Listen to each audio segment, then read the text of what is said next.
नमस्कार. आज मी इथे कोवळा फणस म्हणजे चाकूची भाजी बनवत आहे. त्यासाठी अर्धा किलो फणस घेतलेला आहे मी. तो स्वच्छ धुवून घेतलेला आहे आणि कुकरच्या डब्यात घेऊन थोडंसं पाणी आणि तेल घेऊन कुकरला शिजवून घेते. 3 शिट्ट्या लावून कुकरमध्ये शिजवून घेतलेलं आहे. आता मी काढून घेते. थंड झाल्यावर हाताला तेल लावून फणस कापून घेते. अशा प्रकारे मधून कट करते आणि त्याचे माव काढून घेते.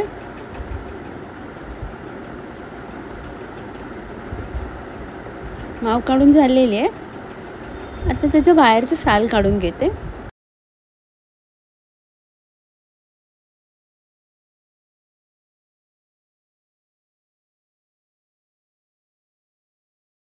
बाहेरचं साल काढून झालेलं आहे. आता मी त्याची कापं काढून घेते. कापं काढून घेतलेले आहेत, बाजूला ठेवते आणि बाकीचा उरलेला फणस चेचून घेते. अशा प्रकारे त्यातलं थोडंसं मी वाटीत काढून ठेवते. इथे कढईत तेल घेतलेलं आहे. त्यात राई, जिरं, हिंग, एक मोठा कांदा, हिरवी मिरची आणि कढीपत्ता घालून कांदा नरम होईपर्यंत परतून घेते.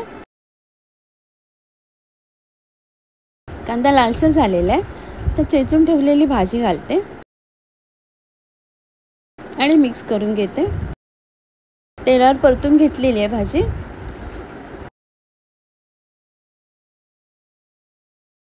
थोडंसं पाणी घालते,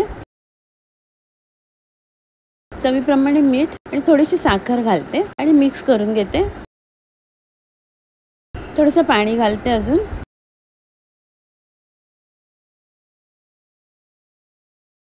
आणि मिक्स करून ओलं खोबरं घालते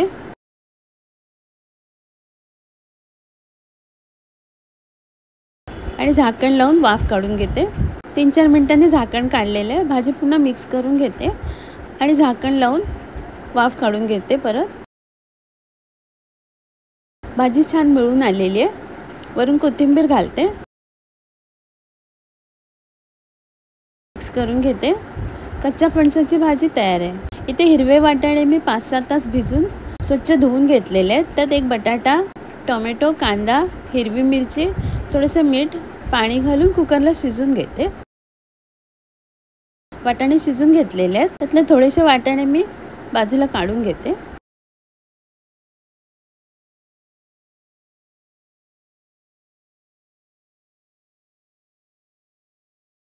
ते कढईत तेल घेतलेलं आहे.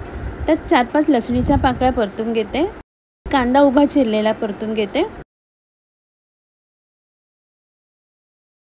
थोडंसं आलं घालते.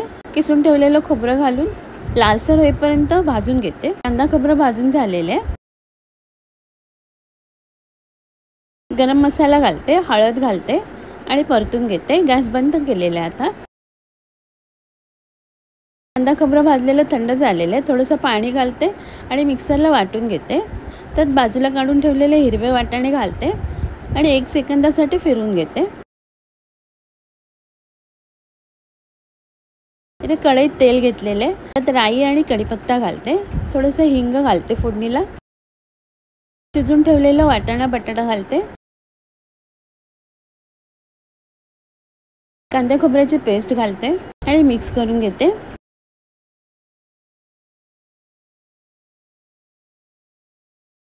चवीप्रमाणे मीठ घालते आणि कोथिंबीर घालते आणि सगळं मिक्स करून छान उकळी काढून घेते. चण्याच्या रसाला उकळी आलेली आहे.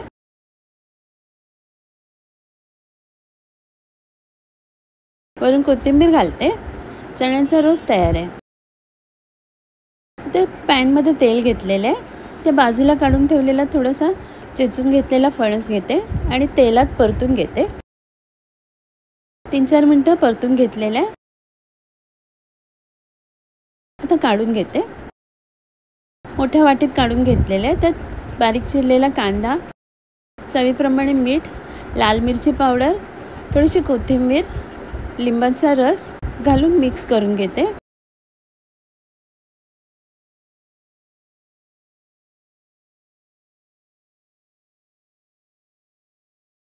सगळं मिक्स करून घेतलेलं आहे. फणसाचं किसमूर तयार आहे. इथे कापं भाजायसाठी आले लसूण पेस्ट, लाल मिरची पावडर, हळद, चवीप्रमाणे मीठ, थोडंसं लिंबाचा रस मिक्स करून घेते आणि थोडंसं पाणी घालून पेस्ट करून घेते आणि कापांना लावून घेते.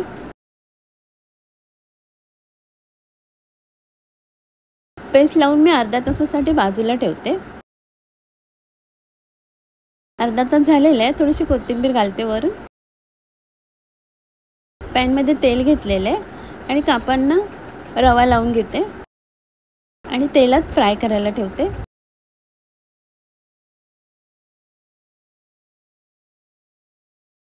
एका बाजूने फ्राय करून झालेलं आहे. आता दुसऱ्या बाजूने फ्राय करून घेते. फणस कुकरमध्ये शिजवून घेतलेलं आहे. त्याला जास्त वेळ लागणार नाही. वरून क्रिस्पी होईपर्यंत मी फ्राय करून घेते.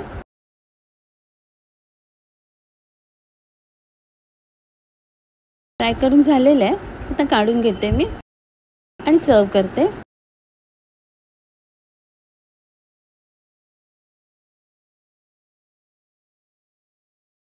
आजचा व्हिडिओ पाहिल्याबद्दल खूप खूप धन्यवाद.